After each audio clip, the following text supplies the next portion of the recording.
Welcome to the Catalyst Sale Podcast. Whether you're a sales professional, not in sales, but interested in helping people solve problems, or a founder, CEO who's looking to grow your business, you will find practical tools, stories, and experience you can apply to your role.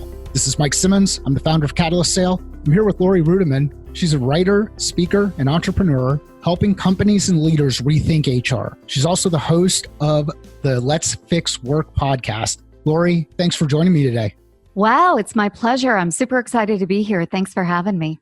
I am really excited to have you on. And we got connected through Jennifer McClure. Jennifer has been on the podcast a couple of times, and she's absolutely awesome. I see rethink HR. Why do we need to rethink HR?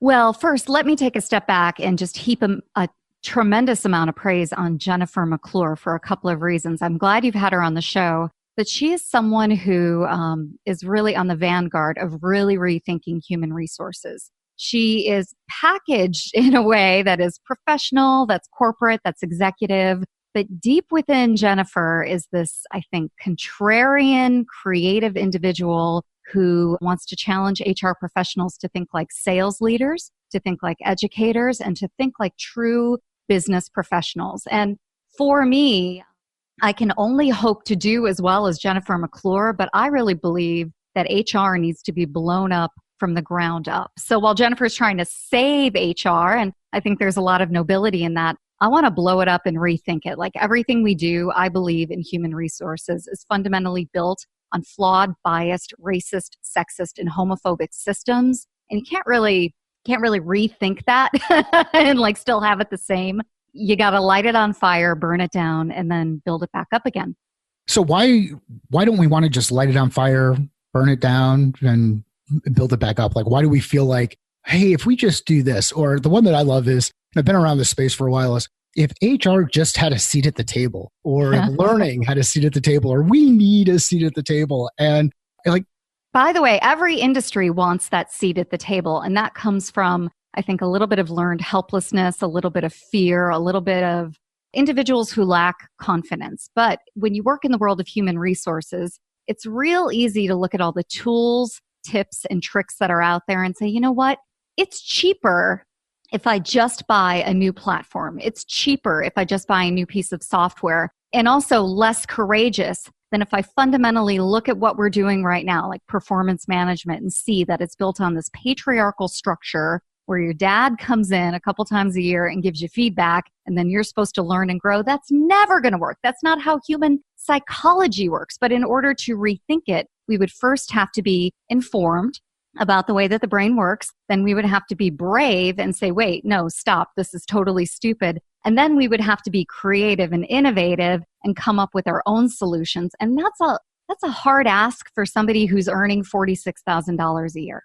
Get really hard ask. And when you go, I think you would take it just one step further. It seems like for whatever reason, we've lost the ability to think critically as a civilization. And I don't know if it's because we pick up our phones and we start scrolling through Twitter feeds, or we're looking at Instagram posts, or we're looking at LinkedIn posts, or any of these other things. It's just this noise that comes through, but we're challenged with a capacity to think critically. And actually, so even though there's this inform piece, and then there's this piece around being creative, why is it that we struggle? Or actually, let me ask you this, a better question. Do you think that we struggle with critical thinking? Yes, I agree with almost everything you said up until the point where we talk about it just recently. We have always struggled to think critically. The world has always made it easier for the brain to respond to fear, and then it responds to like long-term strategic planning. And there are all sorts of like psychological and evolutionary reasons why we focus on the present tense. But there are many movements out there right now that are trying to focus on the pebble that drops in the pond and the ripples that come from it, rather than just looking at the ripples. And so for me, as a human resources leader, as a thinker, as an entrepreneur, I'm all about root cause analysis. And I've done enough Six Sigma training in my life to know that you've got to deliver these services right the first time. And you can't do it if you're constantly attacking the things at the periphery and you're not getting down to the root cause. And the reason why human resources sucks, which is, I think, your initial question to me, is that human resources at its best is a compromise. organizations didn't want unions. They didn't want enabled, functional work departments, employees. And so what they did is they created this department to say, you know what, we're going to try to have it both ways. We're going to try to make employees feel good, but we're going to make sure they don't sue us. So right away, this whole system, everything we've built around the world of human resources is flawed because it's a compromise that will never make anybody happy. And I bet you have felt this in your life, Mike, when you've gone to human resources, you've alerted them to a problem, and what you got in response was a mealy-mouthed answer or a half-witted promise of action. And that's because HR at its core is not empowered to solve anything. They're there for compliance, and like forward-thinking and progressive HR departments, they really want to help people learn and grow and self-actualize, but you can't do it. It's a house of cards that at some point is going to fall. Well, and I can tell you the conversations that I would have with my wife, Jen, were completely different at home relative to HR. And she was an HR generalist before she was able to start staying home with the kids. But she was HR generalist. The conversations were completely different than the conversations she would have in that HR role. And it's interesting as you talk about the root of it with this compromise. And as we talk about this critical thinking and these roots and these challenges that we have, just go back to when you were a 2-year-old and you were really comfortable asking why. And just when someone says something, you ask why again. And you talk about Six Sigma, and there's also the 5 whys out there and these general root cause analysis. What are some things that we can do, whether it's as individuals or leaders in a team or folks who are working on their organization? What are some things that we can do, some practices that we can do to help us with a root cause analysis to identify the challenges that exist inside the business, regardless of the challenge, just some kind of methods that we can use to apply? Yeah. Well, one of the things that I've developed over my years of working in and adjacent to human resources is a philosophy that sometimes systems are broken beyond repair and we have no control, but what we can control is ourself. And so whenever we're frustrated, we've come up against a brick wall, we fix work by fixing ourselves. When we prioritize relationships, people, communication, understanding, and we deprioritize corporate timelines and deadlines and the way things were, we start to see people and problems as humans and human-centered problems. And I think once you start to recognize the humanity of the chaos or the craziness or the brokenness or the dysfunction around you, when you get to the core humanity, you can start to have a real conversation. So if you're at work and you're in the healthcare industry and maybe you're a sales rep in the healthcare industry and there's all this bureaucracy around you, it's real easy to get frustrated about that bureaucracy. It's real easy to get cynical. It's real easy to get pessimistic. But the act of compassion, not empathy, of compassion, of really stepping back and understanding how the system works, who the system is comprised of, and what the individual motivators are, is the best thing you can do before you get to like the challenger sales model, before you get to all these different ways of selling, right? Looking at the individual, understanding their primary drivers and understanding what makes them human is a great way to walk back from the ledge of frustration, of anger, and start to really problem solve and strategize around what you're trying to do. So let's talk about that a little bit more, about the difference between compassion and empathy. Yeah, I am not a psychologist, but what I've learned in my world is that empathy is the act of actually seeing yourself as the other person and feeling what they're feeling and going through it. And when you do that, sometimes it's hard to think critically, as we were speaking to early. It's hard to think strategically because you're in it and you're emotional and you're just empathizing. Compassion gives you a little bit of distance. Compassion means that you observe and you have a feeling for that individual, but that emotional distance allows you to provide some solutions. So it's real trendy right now to tell everybody to act empathetically, but there have been studies of suicide bombers, and when they ask them if they hit the button and it doesn't go off, and they asked them, what were you feeling? They were feeling extreme empathy for their cause. That's what motivated them to take this drastic change. So what thinkers, leaders, psychologists are saying is don't go as far as empathy, go to compassion. Compassion will give you that cognitive distance to stop, pause, reflect, and then think about a solution. So I've got one more question around this whole why we feel like we can fix things instead of just blowing them up and And maybe that ties into the suicide bomber and all of those things. Maybe that's what the trigger was here. But I can't believe I'm talking about suicide bombers on a sales podcast. Yeah. Well, I mean, it's one of those worlds where you learn things on the internet or you learn things by reading magazines and you're like, oh, that's interesting. I'm going to file that away. Well, and I think what it does, at least what it does for me, is it reinforces how closely we can connect the dots in the things that we work on. Yet we overcomplicate it because we get into our own bullshit. We get into this whole idea of everything that I'm working on is so special. I'm so unique. My organization is this. And the reality is, we're all working in a certain space. We're all working in a certain time. We're all working with a certain set of things. And there are some limits on all of those components, yet we come up with vocabulary. I'm holding a pencil.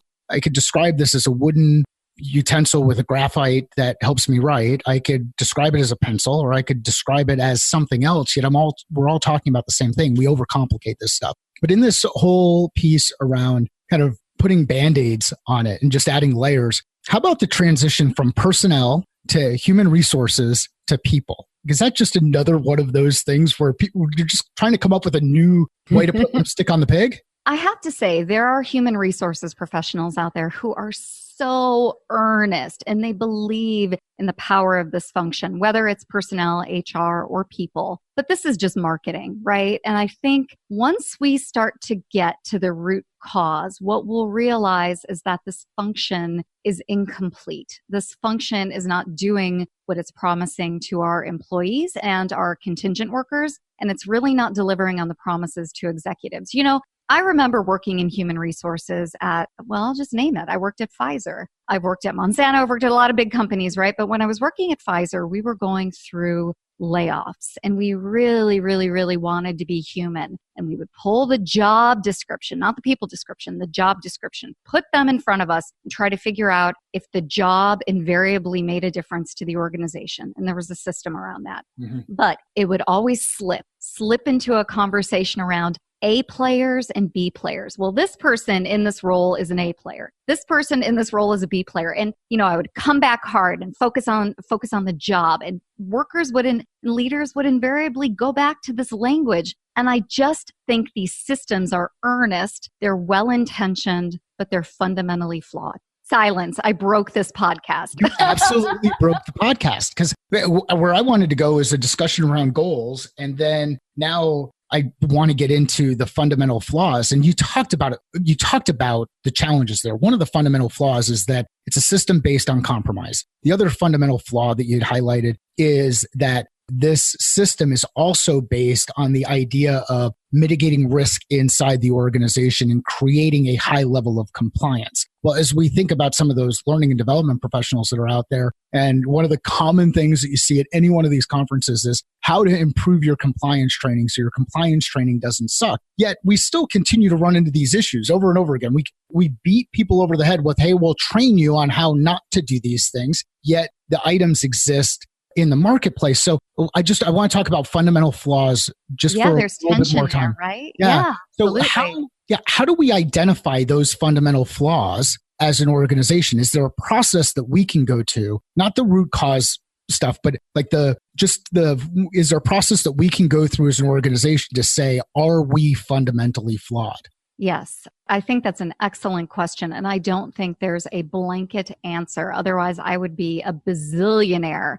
When I go on these consulting expeditions out into the working world, and I work with organizations that are trying to optimize HR and work on transformation and performance and all the good stuff and all the buzzwords, what I find is that there are these moments of tension where the business wants one thing, workers are doing another thing, and HR feels trapped in the middle. And I think it's important in those moments where you feel trapped or where you feel cognitive dissonance to double down on those moments and spend some time there and say, all right, I hear what the organization is asking for. They're asking for faster, better compliance training. I hear what my employees are saying. We don't want to do compliance training. Compliance training is boring and it takes away from the other work that we need to do.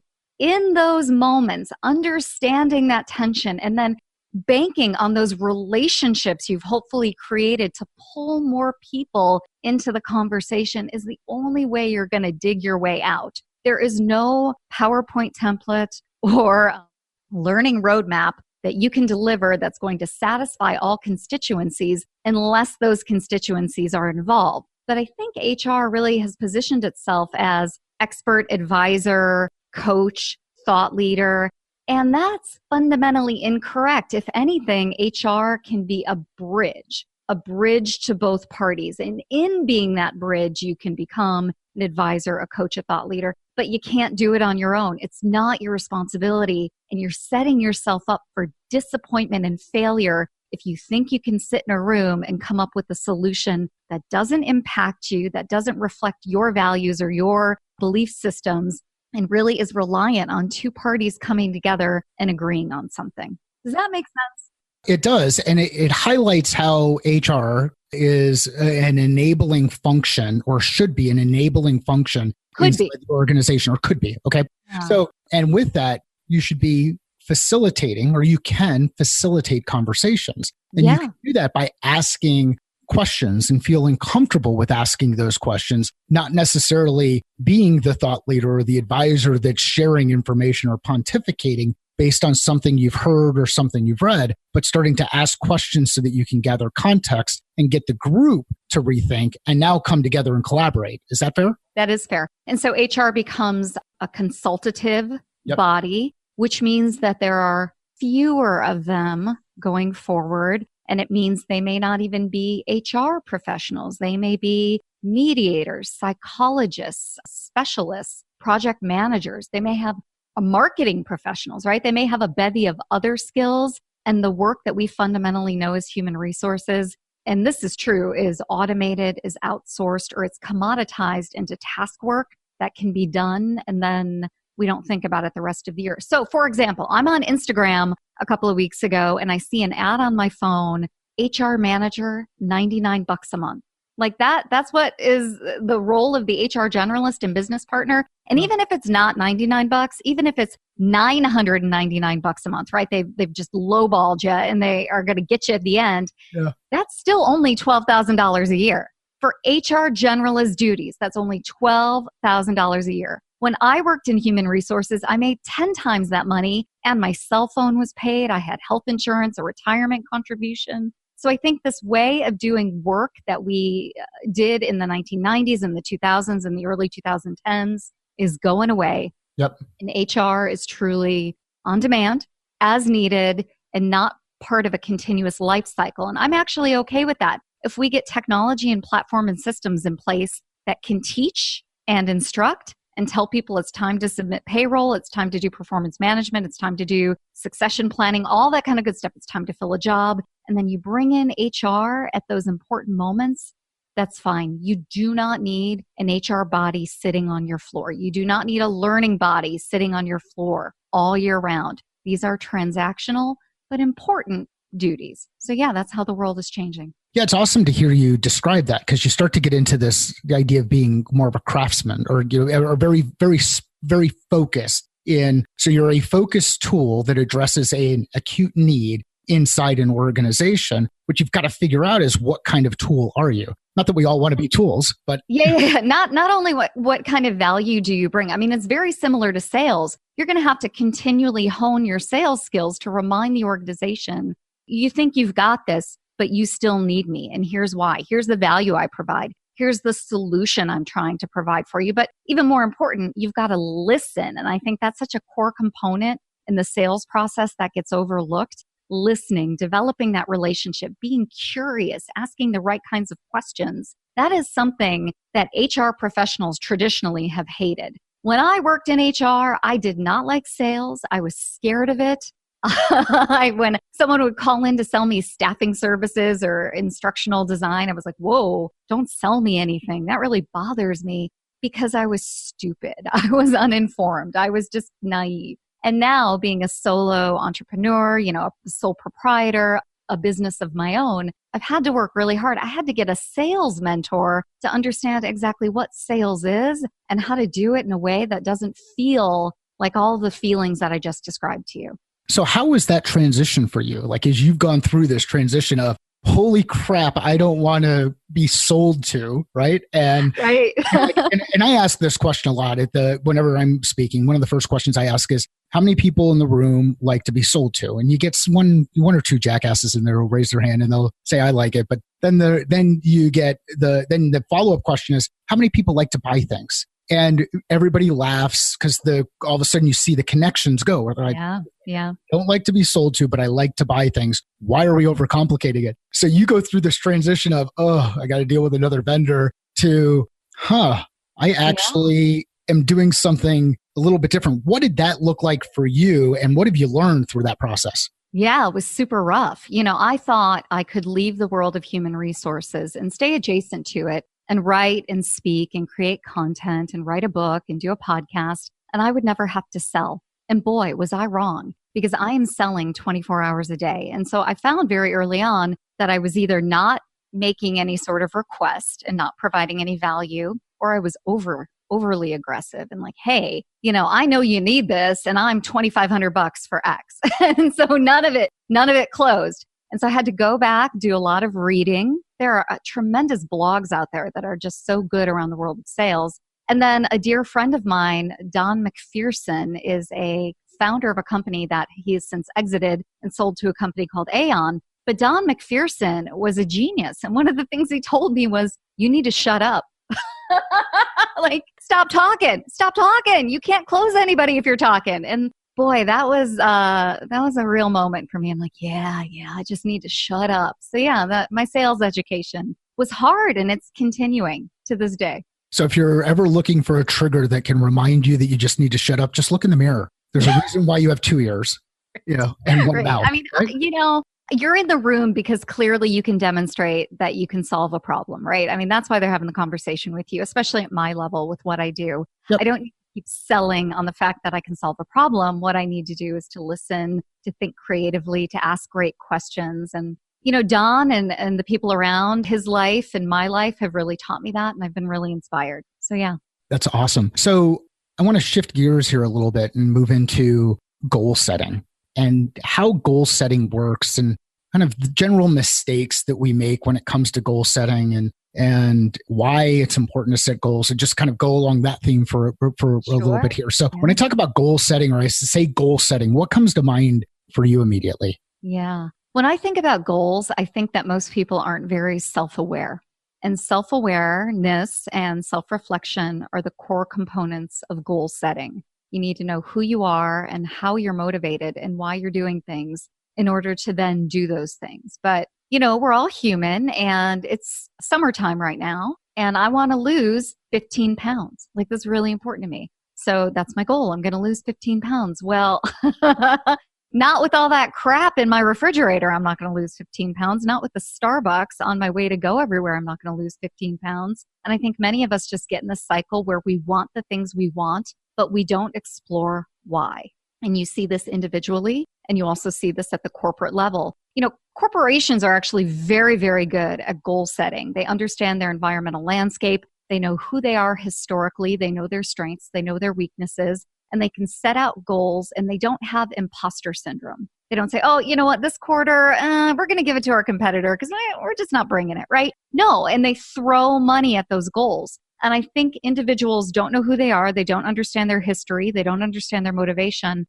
And also, they don't spend money to get help achieving those goals. They don't get an advisor, a coach, a consultant, a therapist, a mentor, or somebody that they even have to pay on a regular basis to hold them accountable. And companies do it right. They put themselves first. And I think we can learn a lot from that. So you mentioned imposter syndrome, and this might kind of tie into this a little bit, but so when you think of the areas where we fail when it comes to executing on our goals, or when you were describing it, one of the things that comes to mind for me, especially with things like weight loss, right? So it's like, okay, well, I'm going to read the next book about how to modify my diet. And I've gone through keto, to low carb, high protein, to super high carb, to zone. I mean, they're all over the place. Like, I've done the diet water zero light diet where you just basically drink water, like no idea what that is. There are a million things out there, but one of the only things that works in a diet, no matter what kind of diet you're doing,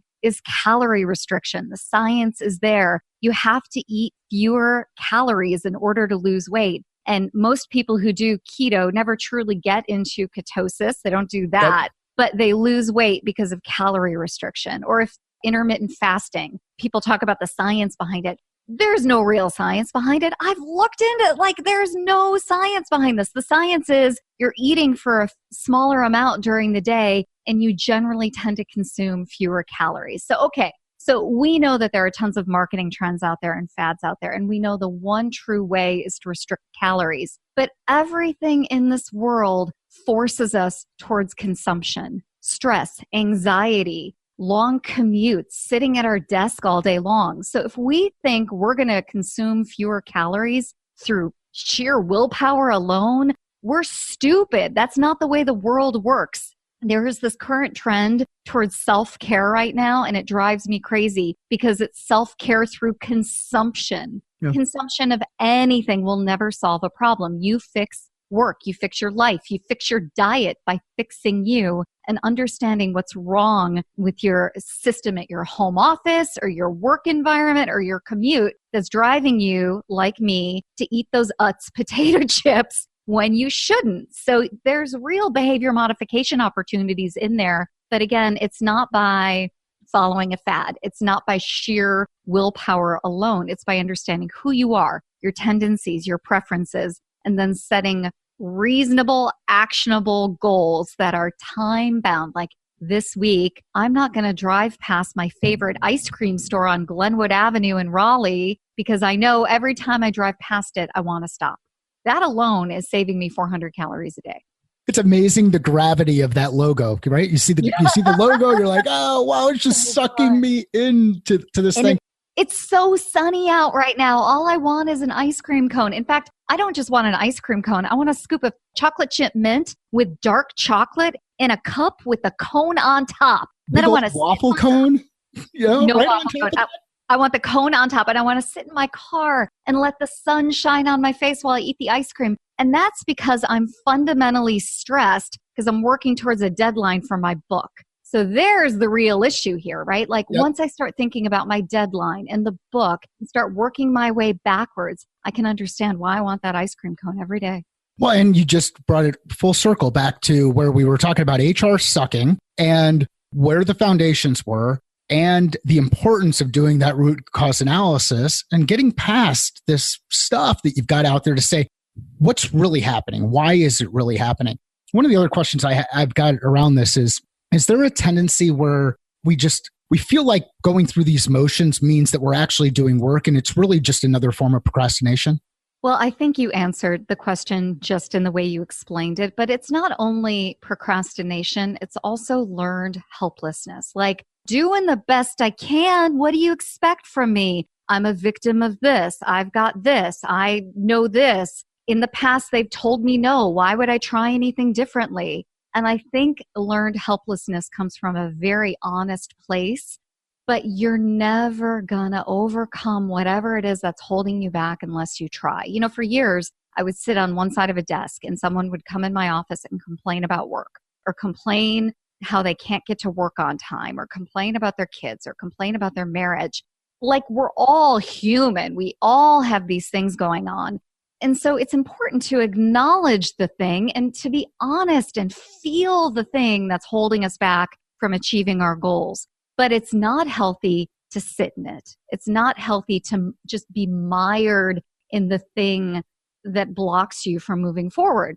And I say this as a victim of physical abuse, of sexual violence. I mean, I've had my own challenges in this world. And the only way to get through whatever it is that's stopping you from being the best version of yourself is to do the hard and honest work of feeling it, of acknowledging it, of like living through it and really being honest with someone who's a professional, by the way, of the thing that's holding you back, and then to do those small little baby steps forward and to try. The thing that separates us from the animals, from microbes, from rocks, from anything else on this planet, the thing that makes us human is our capacity to try. You've got to try. So I know it's hard to lose those 15 pounds. I know it's hard to come to work when the bus is always late. I know it's hard to get up in the morning when you're dealing with your cranky kids or you've got student loan debt and you're depressed. I know it because I'm human. I've lived it. You still have to try. Yep. You got to do the work. You got to do the work. And keep in mind that there are forces that are stronger than you, or maybe that you aren't even aware of, that will pull you down or will create this gravity. Learned helplessness is a psychological phenomenon. Mm-hmm. You can look at the studies related to what would happen with dogs in cages when they would be shocked, and they would don't direct anybody to those studies. They're sad. They're really sad. But as you go through it, there are these things that you can learn from those studies. I mean, another one that, and my background, I went to Arizona State University. There's two things that I pulled from that school other than some capacity for social activities. But beyond that, it was learned helplessness and fundamental error of attribution. When you are walking down the street and you see someone trip over a stick, you look at them and you're like, wow, klutz. If you're walking down the same street and you trip over the stick, you're like, freaking stick. How'd the stick get in my way? Think critically about these things that you're working through. Write them down. Use your whiteboard. Use your note cards, and be honest with yourself. And like the next thing I wanted to talk about are mistakes. So mistakes that you've made, whether it's goal setting where you've not achieved the goal, or it's just general mistakes because you've lost focus. How do you reconcile with mistakes and move forward? Well, I'm like the queen of failure. I own it. Everything I do, I fail when I do it the first time. It takes me 7 tries or maybe 8 or maybe 12 to get something right, including my podcast, including my book, even including my marriage, right? I mean, I've been married 16 and a half years. It's not like I started out as I'm still not a fantastic wife, right? We fail, we learn, and we grow. What I'm worried about in our society right now is that we're kind of celebrating failure and we're saying, oh, it's not a failure if you learn from it.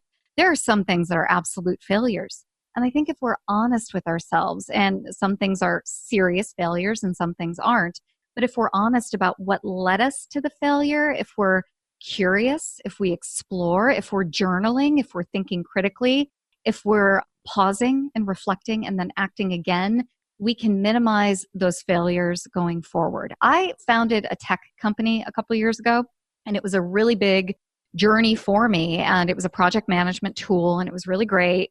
It should have worked. It didn't. And it didn't work for a lot of reasons. But one of the things that I forgot to do very early on in the project was read my husband into it at all. I'm like, by the way, honey, I have a portfolio career and I got this thing. I'm super interested in it. I'm going to do it. And he was like, well, okay, right? So he was not read into it from the beginning. And then when I had challenges, he didn't really know what to say. And then when the whole thing failed, he couldn't even say, I told you so, because I didn't really involve him in it.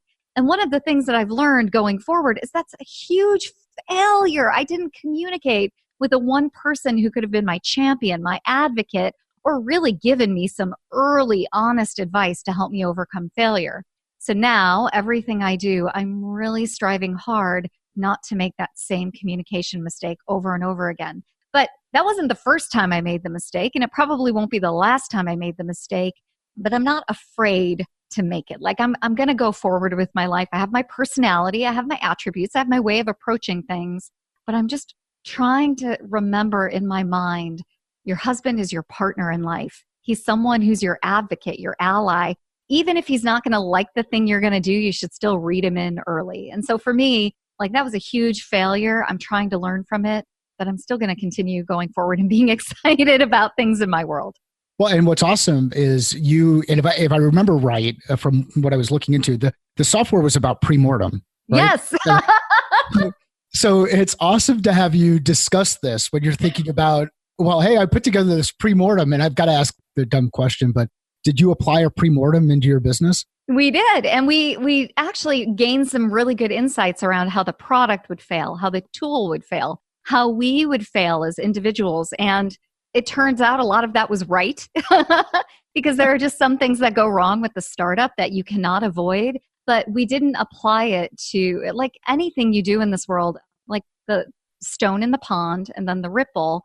You think you're the stone and you're causing the ripples, but it turns out that there are other stones in the pond that are just as important. And there are multiple ways that these ripples are turning into waves. And I was arrogant and narcissistic enough to think, oh man, I'm going to start a startup. It's going to be awesome.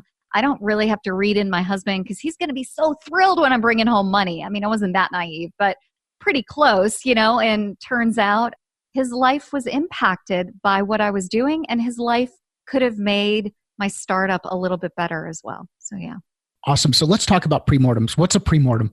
Oh, a premortem is a simple cognitive exercise that you can do before you do anything in this world, before you paint your kitchen, before you buy a home, before you build a rocket ship, whatever it is you do in this world, you ask yourself, how will this fail? Not how might it fail, not how could it fail, how will it fail? And you give yourself maybe 2 minutes and you write down all the ways everything will fail. And you look at it, and some of it may be irrational, some of it may be silly, but some of it may be right on the money. And after those 2 minutes, you deconstruct what you've written down. And if there are things that really resonate as glitches or potential points of conflict, you bake that into your project plan. If you do that, you increase your chance of success by over 30%. It's awesome. So yeah, it's great. How do we apply a premortem in this 15-pound weight loss journey? Yeah, or in a sales call, right? Yeah, sure. I think before you go on a sales call, before you try to lose weight, you sit down, you set a timer for 2 minutes, and you get creative. How is this going to fail? Yep. And you can be silly. You should make yourself laugh. If I'm going on a sales call, well, I'm going to talk too much, or the person's going to be distracted. They're going to look at their phone the entire time. My competitor is going to be right outside the door. There are a million ways a sales call can fail, right? They've already got a solution. They hate salespeople. And so you look at that list after that 2 minutes and you're like, all right, they hate salespeople. Well, what can I do to change their mind? Or how can I pre-sell? How can I precede this meeting so that the bias is for me instead of against me? My competitor's out in the lobby as well. Well, your competitor might be out in the lobby. Bring them a donut. Make friends with your competitor. Understand who they are. Learn from them. Talk to the competitor about the call you're about to make and learn what their approach is. I mean, there are all sorts of creative ways this can be applied. And if you're doing this for weight loss, how is this going to fail? I just gave you an example. I drive past an ice cream shop every day on my way out to run errands. I now take a different way. Yep. Yeah. Realize that you can, once you identify those things, you can redirect. That's right. Exactly. I have a Starbucks app on my phone, and it's always preloaded with $25. And I love a good Java chip Frappuccino with extra whipped cream. I let my Starbucks balance go to zero. So if I want to go to Starbucks, I actually have to whip out a credit card. There's no easy money on my app. I haven't gone to Starbucks once since I let that happen. It's amazing how those behavior changes can impact habits and create new habits and disrupt existing habits.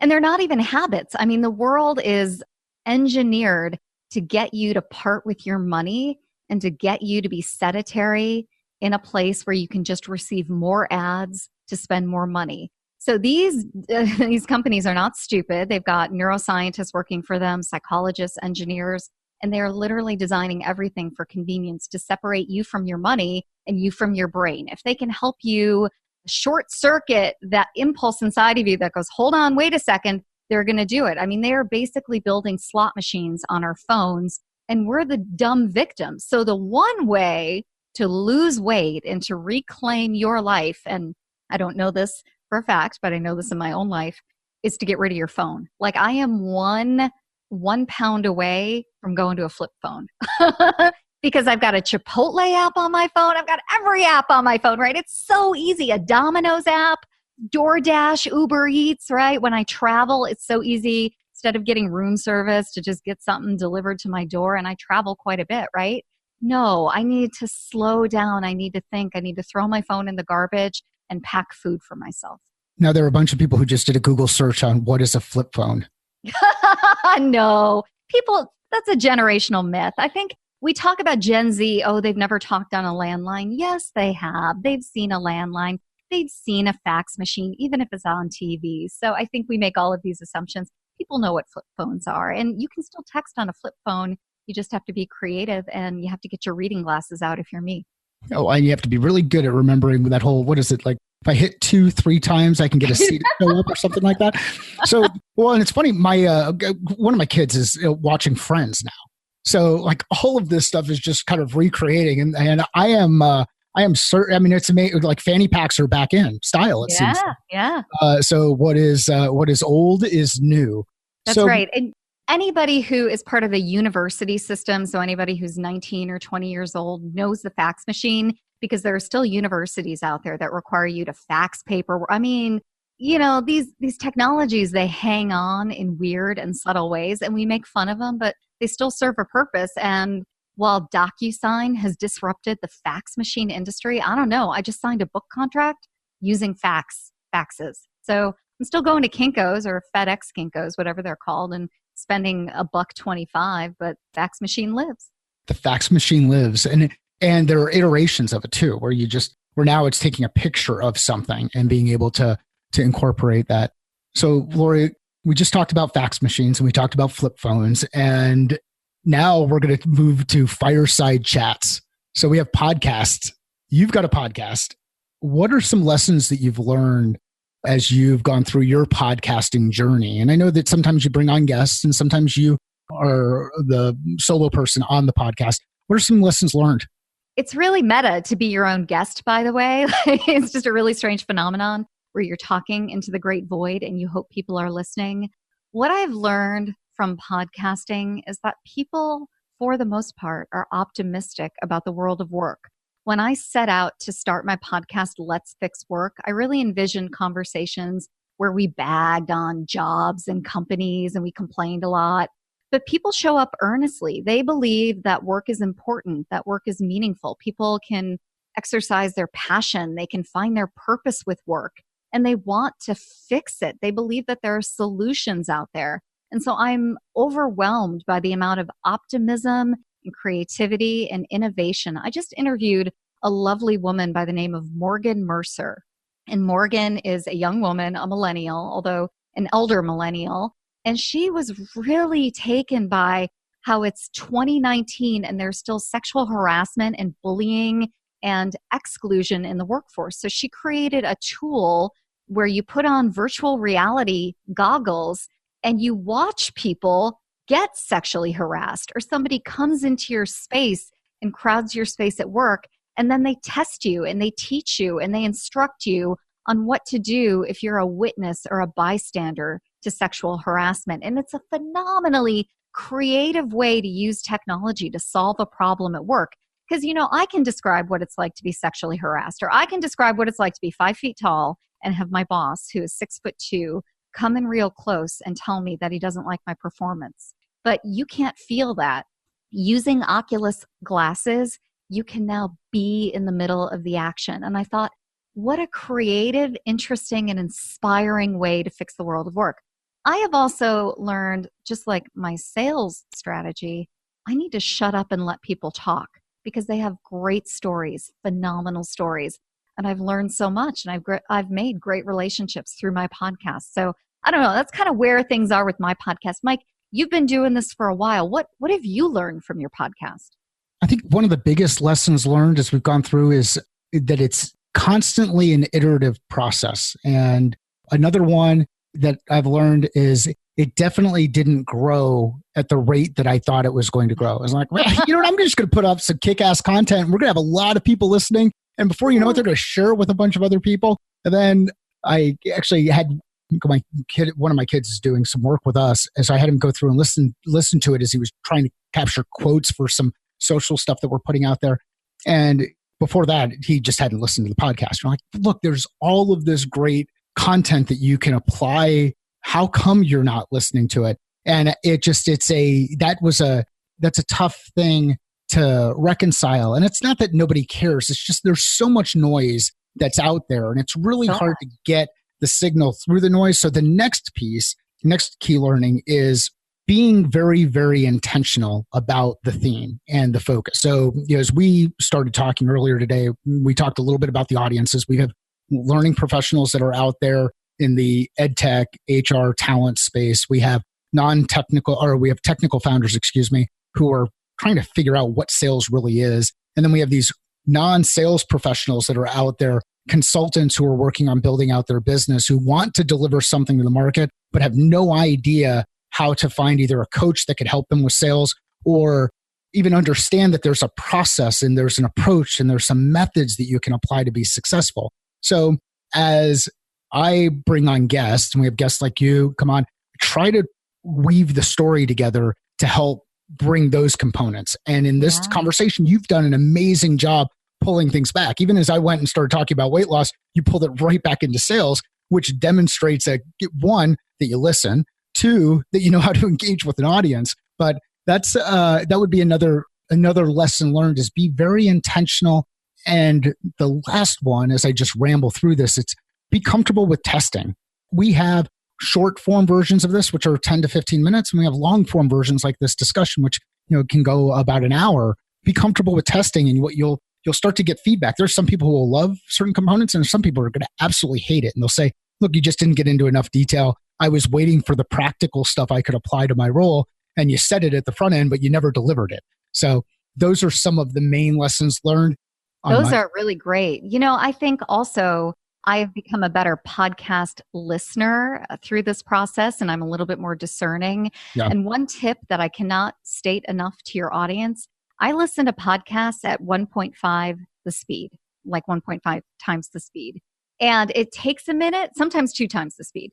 Takes a minute to get your ears kind of acclimated, but it shortens the time that I have to invest in a podcast. Your brain can pick up on it, and it's actually kind of fun to hear people sped up, and it makes things go a little bit faster. So I recommend that all the time to individuals who are like, I don't have time to listen to a podcast. A half an hour podcast sped up to 2 times is 15 minutes, and it goes fast. It's great, and it's perfect for a commute. So if you can hit that button on your iTunes, Stitcher, Android, Spotify player and speed it up a little bit, I think you might enjoy it more. Yeah. Yeah. And remember, you can always hit rewind. Like if you make something and it's like, wow, that was awesome, you can hit rewind. So here's one more lesson learned. As I was preparing for this and I listened to a couple of your episodes, I had to listen to them at real speed, because I realized I was listening to so many other podcasts at fast speed that when I would have people on, or Jody Mayberry is a host of the podcast. When I do one-on-one, he'll interview me. It was driving me nuts. And I shared this with Jody. I thought it was taking him way too long to get to his point, or way too long to get to his question, because mentally I was listening to Jody in 2.x speed. And I am now listening to him in real time. So be careful. Like that's good advice. Yes. Content. But when you're getting prepared for those discussions, my brain went to, why is it taking so long to move through this? But it's amazing how our brains work. We live in a fast forward world, and many of us are impatient. And the way we communicate is through circuitous routes. I mean, very few of us can hear a question and nail it with a 5-word answer. And if we did, that would be boring, right? Part of the journey is the conversation and listening to people's brains work, even if it's a little creaky and even if the light bulb doesn't come on as quickly. There's real beauty in just watching someone make a point and make it well, but maybe it takes 90 seconds, but that's okay. You're right. There's something lovely about being patient. Be patient and share stories. Yeah. So, Laurie, where can people find out more about what you're working on? How can they listen to the podcast? Where would you like to direct folks to engage with you if they'd like to continue this discussion? Yeah, well, I rank pretty high in the Google search for I hate HR. And I hate human resources. So that's generally how people find me. But they can follow my name. I'm at laurieruettimann.com, but my podcast is letsfixwork.com, and it'll take you right to the iTunes page. But I'm on every platform available. And I'm currently writing a book, like a real book, like a mainstream book that's coming out in January 2021. It's forever from now. It's driving me crazy. But we have the presidential election to go through, and nobody's going to do anything not related to politics during that time period, especially as the end of it. So my book will be coming out right in time to look for a new job when it's a new year and a new you. So January 2021, let's fix work. So how are you keeping focused on getting that book out, given that your release date is pushed out, but is your timeline also pushed out, or are you having to deal with that too? You know the answer to that. So awesome. It's awesome. I mean, I am on a diet, so to speak. I have to write 1,000 words a day to get the manuscript done and have enough time to do the editing by October 1st. And I'm ahead, so I feel really good about that. The nice thing about submitting my manuscript on October 1st, 2019, and then having a little bit more than a year is that I can get to know the marketing team, the sales team. I can go to book expos. I can do a lot of promos for the book that a lot of authors don't get to do. So I get to work on still building my audience and building my community and getting submitted to bestsellers lists and all that kind of good stuff that comes with it without having to do it in the span of 8 to 10 weeks. So I have plenty of time to do that and grow my audience, and I'm excited. And I already have an idea for my second book, so I'm excited about that as well. So cool. Well, Laurie, thanks for joining the podcast. We'll include the links in the show notes. If you know someone who'd benefit from hearing this discussion, please share it with them and let us know via Twitter or LinkedIn. Thank you for reviewing the podcast. Your ratings and reviews help people discover the podcast. We'll begin reading reviews on a future episode. Thanks for listening to the Catalyst Sale Podcast. Go out there and put this work to action.